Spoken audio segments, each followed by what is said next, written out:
Hello friends, ನಾವಿವತ್ತು ತ್ರಿಕೋನಮಿತಿ ಪ್ರಸ್ತಾವನೆ ಈ ಅಭ್ಯಾಸ 11.3ರ ಲೆಕ್ಕಗಳನ್ನ ನಾವು ಮಾಡ್ತಾ ಇದ್ದೀವಿ. ನೋಡಿ, ಈ ಒಂದು ತ್ರಿಕೋನಮಿತಿ ಪಾಠ ಹೌದಾ. ಇಂಗ್ಲಿಷ್ ಮೀಡಿಯಂದಲ್ಲಿ ಇದಕ್ಕೆ ಏನಂತಾರೆ ಇಂಟ್ರೊಡಕ್ಷನ್ ಟ್ರಿಗ್ನಾಮೆಟ್ರಿ. ಇಂಟ್ರೊಡಕ್ಷನ್ ಟ್ರಿಗ್ನಾಮೆಟ್ರಿ ಅನ್ನುವಂತ ಒಂದು ಪಾಠ ಇದೆ. ಅದು ಇಂಗ್ಲಿಷ್ ಮೀಡಿಯಂ. ಕನ್ನಡದಲ್ಲಿ ಏನಿದೆ ತ್ರಿಕೋನಮಿತಿ ಪ್ರಸ್ತಾವನೆ. ನೋಡಿ, ಇದರಿಂದ ನಾವು ಇವತ್ತೇನ್ ಮಾಡೋಣ, ಈ ಒಂದು ಲೆಕ್ಕವನ್ನು ಬಿಡಿಸ್ತಾ ಇದ್ದೀವಿ.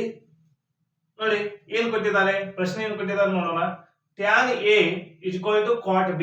tan a is equal to cot b.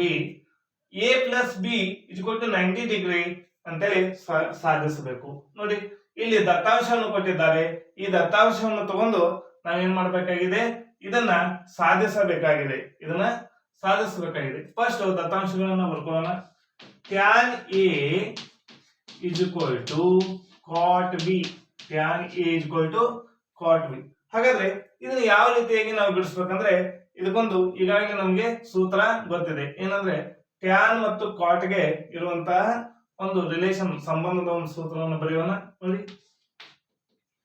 tan a is equal to ಏನಂತ ಬರೀಬಹುದು ಅಂದ್ರೆ cot bracket 90 minus a. ಹೌದಾ. tan a is equal to cot bracket 90 degree minus a ಅಂತೇಳಿ ಬರೀಬಹುದು. ಹಾಗಾದ್ರೆ ನೋಡಿ, ಇಲ್ಲಿ ನೋಡಿ ಏನಾಗ್ತಾ ಇದೆ, tan a ಸಮ ಬಂತ.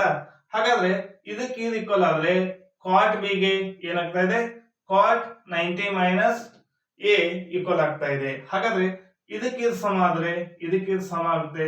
tan a ಅಂದ್ರೆ ಏನಿದೆ, tan a ಅಂದ್ರೆ cot b ಇದೆ. ಹಾಗಾದ್ರೆ tan a ಜಾಗದಲ್ಲಿ ನಾವೇನ್ ಮಾಡೋಣ, cot b ಅನ್ನ ಬರ್ಕೊಳ್ಳೋಣ.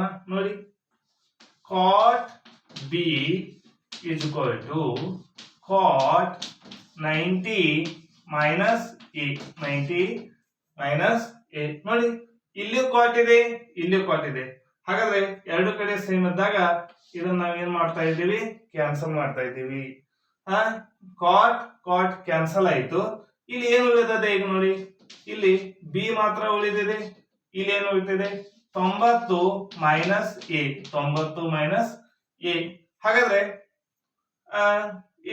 ಇವುಗಳಿಗೆ a ಮತ್ತು b ಗಳು ಏನಾದವು, ಇವು ಚರಾಕ್ಷರಗಳಂತೀವಿ.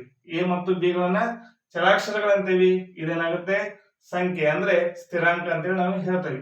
ಈಗ ಸ್ಥಿರಾಂಕಗಳನ್ನ ಒಂದ್ ಕಡೆ ಬರ್ಕೊಳ್ಳೋಣ, ಸಂಖ್ಯೆ ಚರಾಕ್ಷರಗಳನ್ನ ಒಂದ್ ಕಡೆ ಬರ್ಕೊಳ್ಳೋಣ. ಹಾಗಾದ್ರೆ b ಇಲ್ಲಿದೆ ಅಂದ್ರೆ a ಅನ್ನ ಈ ಕಡೆ ಕರ್ಕೊಂಡ್ಬರೋಣ. ನೋಡಿ, ಇಲ್ಲಿ ಏನಿದೆ, ಮೈನಸ್ ಎ ಇದೆ. ಈ ಮೈನಸ್ ಎ ಈ ಕಡೆ ಬಂದ್ರೆ ಏನಾಗ್ತಾ ಇದೆ, ಪ್ಲಸ್ ಆಗ್ತಾ ಇದೆ. ಏನಾಗ್ತಾ ಇದೆ, ಪ್ಲಸ್ ಆಗ್ತಾ ಇದೆ. ಇಲ್ಲಿ ಏನೂ ಇಲ್ಲ ಅಂದ್ರೆ ಏನಿರ್ತದೆ, ಪ್ಲಸ್ ಇರ್ತದೆ. ಹಾಗಾಗಿ ಏನಾಯ್ತು, ಆ ಕಡೆ ಮೈನಸ್ ಇದ್ದದ್ದು ಈ ಕಡೆ ಬಂದಾಗ ಪ್ಲಸ್ ಆಯ್ತು. ಬಿ ಇದ್ದಲ್ಲೇ ಇದೆ. ಇಲ್ಲಿ ಏನು ಉಳಿತು, 90 ಅಂದ್ರೆ 90 ಡಿಗ್ರಿ. ಹಾಗಾಗಿ ಈ ರೀತಿಯಾಗಿ ನಾವು ಇದನ್ನ ಸಾಧಿಸಿದ್ದೇವೆ. ನೋಡಿ, ಇಲ್ಲಿ ನಾವು ಸಾಧಿಸಬೇಕಾದದ್ದು ಏನಾಗಿದೆ, a plus B is equal to 90 degree. a plus B is equal to 90 degree. ಈ ರೀತಿಯಾಗಿ ಈ ಲೆಕ್ಕವನ್ನು ನಾವು ಸಾಧಿಸಿದ್ದೇವೆ. ಹೌದಾ. ಈ ವಿಡಿಯೋ ನಿಮ್ಗೆ ಇಷ್ಟ ಆಗಿದ್ರೆ ಲೈಕ್ ಮಾಡಿ, ಶೇರ್ ಮಾಡಿ, ಸಬ್ಸ್ಕ್ರೈಬ್ ಆಗಿರಿ. ಹಾಗೆ ನಮ್ಮೆಲ್ಲ ವಿಡಿಯೋಗಳನ್ನ ನೋಡ್ತಾ ಇರಿ, ನೋಟಿಫೈ ಆಗಿರಿ. Okay friends, thank you.